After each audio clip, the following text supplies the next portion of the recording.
An image is worth more than 1,000 words. So I'm going to start my talk by stop talking and show you a few images that I recently captured.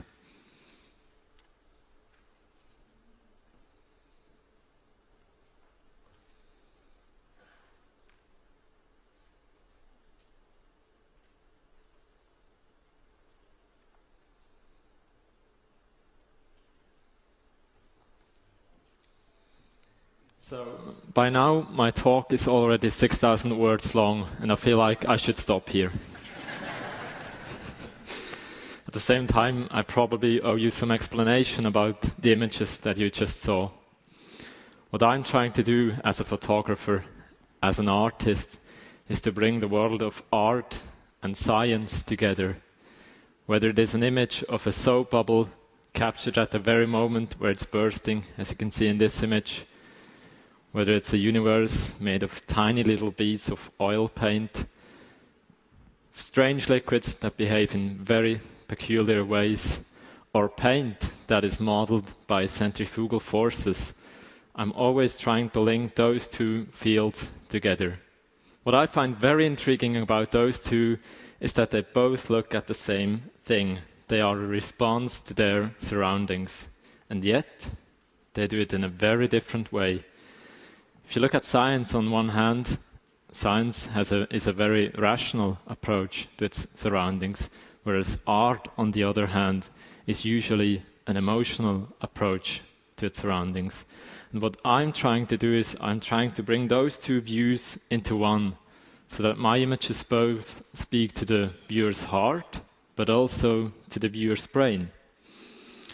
Let me demonstrate this based on 3 projects. The first one has to do with making sound visible. Now, as you may know, sound travels in waves. So if you have a speaker actually does nothing else than taking the audio signal, transform it into a vibration, which is then transported through the air, is captured by our ear, and transformed into an audio signal again. Now, I was thinking, how can I make those sound waves visible?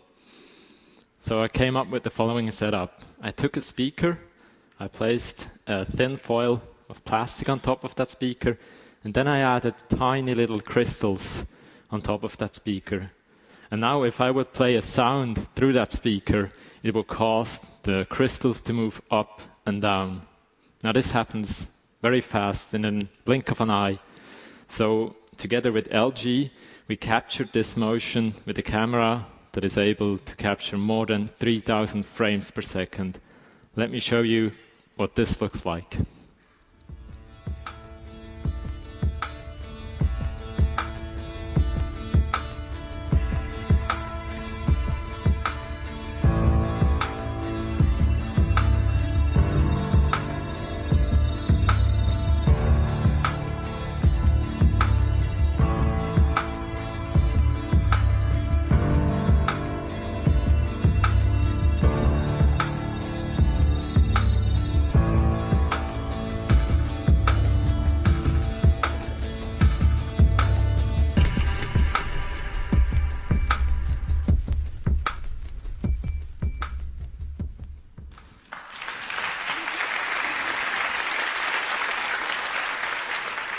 Thank you very much. I agree, it looks pretty amazing.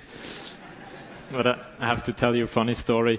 I got an indoor sunburn doing this while shooting in Los Angeles. Now in Los Angeles you could get a decent sunburn just on any of the beaches, but I got mine indoor. And what happened is that if you're shooting at 3,000 frames per second, you need to have a silly amount of light, lots of lights. So we had this speaker set up and we had the camera facing it and lots of lights pointing at the speaker. And I would set up the speaker, put the tiny little crystals on top of that speaker, and we would do this over and over again. And it was until midday that I realized that I had a completely red face because of the lights pointing at the speaker. And what was so funny about it was that the speaker was only coming from the right side. So my right side of the face was completely red, and I looked like the Phantom of the Opera for the rest of the week. Let me now turn to another project which involves less harmful substances. Has any one of you heard of ferrofluid? Some of you have. Excellent. Should I skip that part?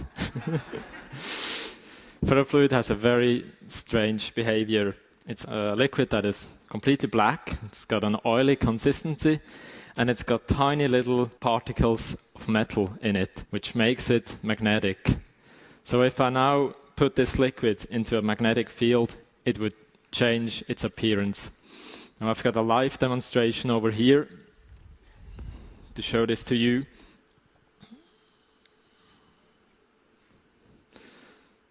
So I've got a camera pointing down at this plate, and underneath that plate there is a magnet.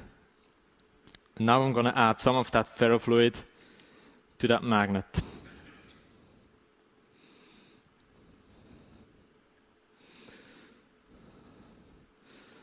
Let's just slightly move it to the right. Now maybe focus it a little bit more. Excellent.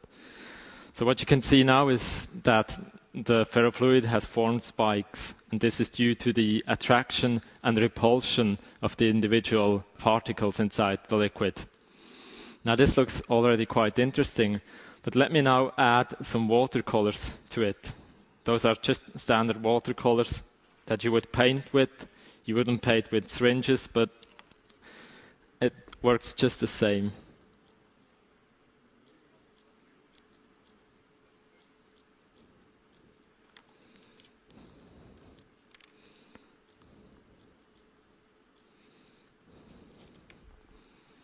So what happened now is, when the watercolor was flowing into the structure, the watercolor do not mix with the ferrofluid.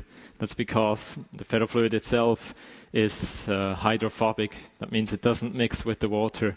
And at the same time, it tries to maintain its position above the magnet, and therefore it creates those amazing looking structures of channels and tiny little ponds of colorful water paint.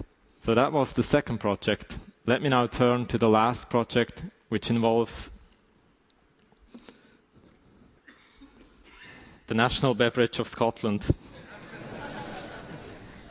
This image, and also this one, were made using whiskey. Now you might ask yourself, how did he do that? Did he drink half a bottle of whiskey and then draw the hallucination he got from being drunk onto paper? I can assure you I was fully conscious while I was taking those pictures. Now, whiskey contains 40% of alcohol, and alcohol has got some very interesting properties. Maybe you have experienced some of that properties before, but I'm talking about the physical properties, not the other ones. So when I opened the bottle, the alcohol molecules would spread in the air, and that's because alcohol is a very volatile substance. And at the same time, alcohol is highly flammable. And it was with those two properties that I was able to create the images that you're seeing right now. Let me demonstrate this over here.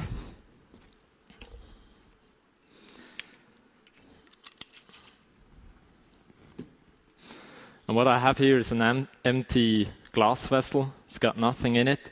And now I'm going to fill it with oxygen and whiskey.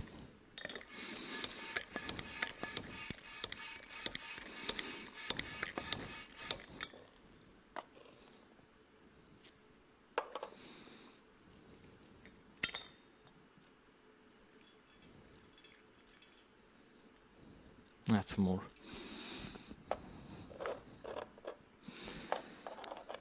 Now we just wait for a few seconds for the molecules to spread inside the bottle. And now let's set that on fire.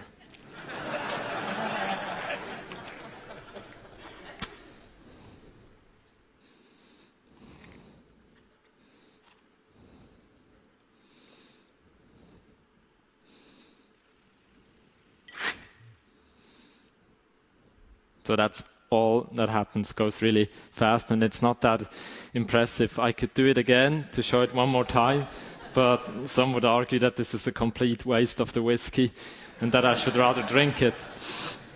But let me show you a slow motion in a completely darkened room of what I just showed you on this live demonstration.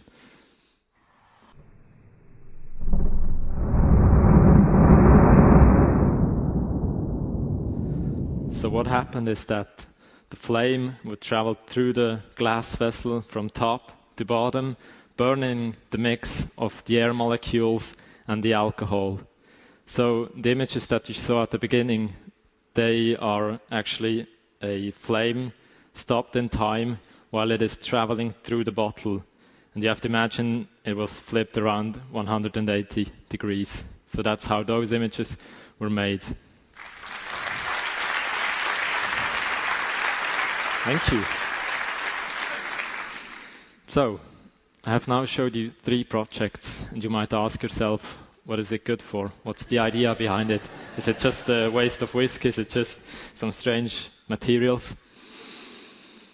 Those 3 projects, they're based on very simple scientific phenomena, such as magnetism, the sound waves, or over here, the physical properties of a substance.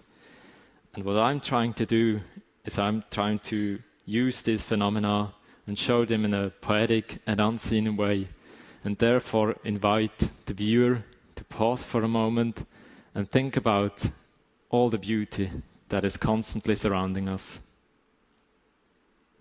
Thank you very much.